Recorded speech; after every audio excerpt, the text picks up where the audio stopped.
सीमा हैदर नहीं, मारिया खान है यह। इस आईडी से इसने तमाम भारतीयों पर फ्रेंड रिक्वेस्ट भेजा और सेना के लोगों को भी इसने झांसे में लेने का प्रयास किया। बार बार बयान बदला और सामान्य सा परिवार होने के बाद इसने लगभग 7 लाख रुपए खर्च किया भारत आने में। भारत आने में सफल होती रही, शारजाह के रास्ते नेपाल आई और नेपाल से इसने 2 बार बयान बदला। एक बार कहा कि हम सोनौली के रास्ते आए थे भारत, और दूसरी बार बताया इसने कि हम सिद्धार्थनगर के रास्ते आए हम यहाँ भारत। अब दोस्तों कई चीजें हैं, यह लगातार छका रही है। नोएडा पुलिस ने हथियार डाल दिया, उसे कुछ नहीं मिला, जबकि पुलिस में, नोएडा पुलिस में आईपीएस से लेकर के और पीपीएस अधिकारियों ने अपने अपने ढंग से इसकी इंक्वायरी किया और तमाम तरह के प्रति प्रश्न किए, लेकिन सब बेकार। कोर्ट में कुछ ऐसा नहीं दे पाए वह लोग जिससे कि कोर्ट इसे और दिनों तक जेल भेज सके। कोर्ट ने जल्दी ही जमानत दे दिया। अब दोनों नोएडा में रह रहे थे, इधर एटीएस ने हाथ डाला और एटीएस लगातार कई दिनों से पूछताछ किया। हालांकि एटीएस ने उसे अरेस्ट नहीं किया, लेकिन अब लग रहा है कि शीघ्र ही सीमा हैदर कहे या सीमा सचिन कहे या फिर जो हमने नाम दिया है मारिया खान का, वह कहें। अभी कुछ क्लियर नहीं हो पा रहा है, लेकिन अब अगर नेपाल की बात माने वहाँ के होटल में, तो वहाँ के होटल की बहुत खराब स्थिति है। यहाँ होटल में जाएंगे तो आपको आधार कार्ड, कोई ना कोई आईडी देना पड़ेगी। वहाँ के होटल वाले ने कहा कि साहब हम तो बस ऐसे ही लोग आते हैं, अपना नाम बताते हैं और उन्हें हम रख लेते हैं। 500 रुपये में प्रतिदिन और 7 दिन तक रहना हुआ। ऐसे रहा। अगर एटीएस की बात किया जाए तो एटीएस ने पूछा इतनी महंगी मोबाइल कहाँ से आई, कोई खास जवाब नहीं। पूछा सिम क्यों तोड़ा, कोई खास उत्तर नहीं। पूछा जो उसके डेटा थे बातचीत के, व्हाट्सएप के, और उसको क्यों डिलीट किया, इस पर भी कोई खास जवाब उसने नहीं दिया। चचा जान सूबेदार मेजर हैं और भाई फौज में रहा है, कितने दिनों से संबंध है, क्या संबंध है, कहीं उन लोगों ने तो नहीं भेजा है।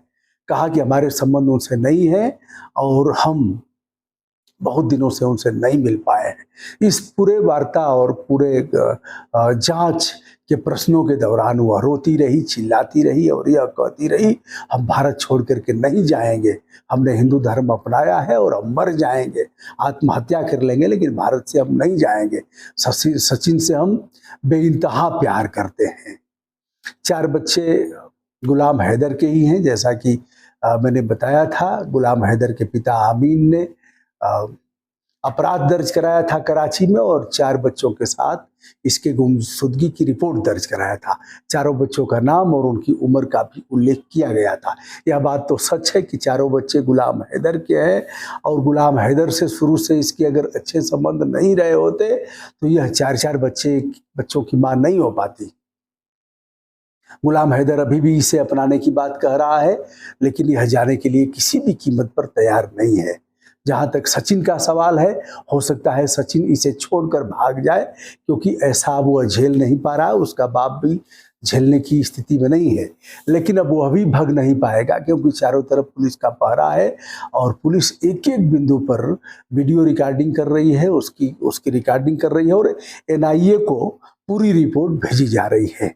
एनआईए इस पर काफ़ी गहन अध्ययन कर रहा है और हमें लग रहा है कि निकट के दिनों में इसकी गिरफ्तारी हो जाएगी और भी राज आएंगे।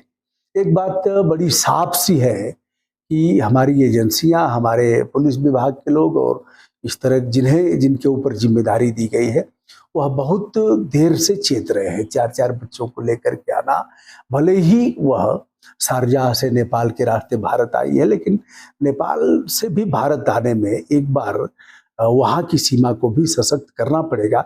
उस पार जैसे नेपाल की पुलिस है, इस पार हमारी पुलिस है। जांच तो दोनों तरफ होती है, ऐसे तो नहीं होगा कि हम चले जाएंगे।